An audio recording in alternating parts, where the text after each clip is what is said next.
Ki te pōtihia anō a ngā hinara hei ka waratanga ka aro nui rātou ki te panoni i te pūnaha penihana, ko te hunga whai tamariki e whiwhi penihana ana tahi ka aro nuitia e rātou. E kau mingo ana ngā whakaaro o tētahi kōkara takitahi i tēnei kaupapa here a ngā hinara. Ko tahi te kupu a ngā hinara.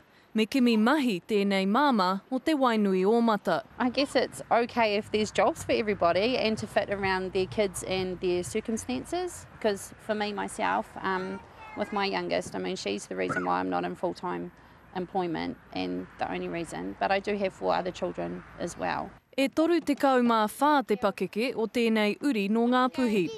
Ka tahi anō ia ka tono mo te penihana matua takitahi. I hunuku ia me āna tamariki kiko nei nā te iti o te utu rehi. Ahakoa he wahine whaitikanga ia e pāna ki te moni, kei reira tonu ngā uauatanga. If I need extra food for that week, because I have 3 big boys and they eat a lot and food's not cheap. Hei tā John Key me whakataha rātou I te rima te kaumā whetū mano tāngata mai te penihana ki roto I te aomahi. Hei ngā pātau e tū mai nei.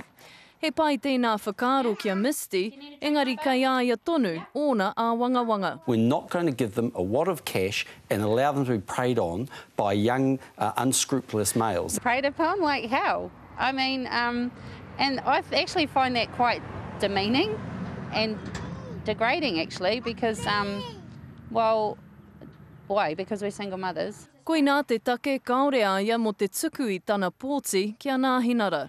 Hei tā tēnei kai mahi toko I te ora, me whakapiki I te tautoko mo te tiaki tamariki me te mātauranga. Ka te pirangi te nuinga, ka te pirangi rātau ki te mahi. It's not like I don't have any of my own goals that I want to achieve. I mean, I'm studying my Bachelor of Midwifery next year, so ultimately I am going to be of a big benefit in the employment sector. Nō reira, he mahi nui tonu mā ngā hinara, hei whakapātari mai I te iwi o tēnei hapori. Jasmine Pearson, Te Karere.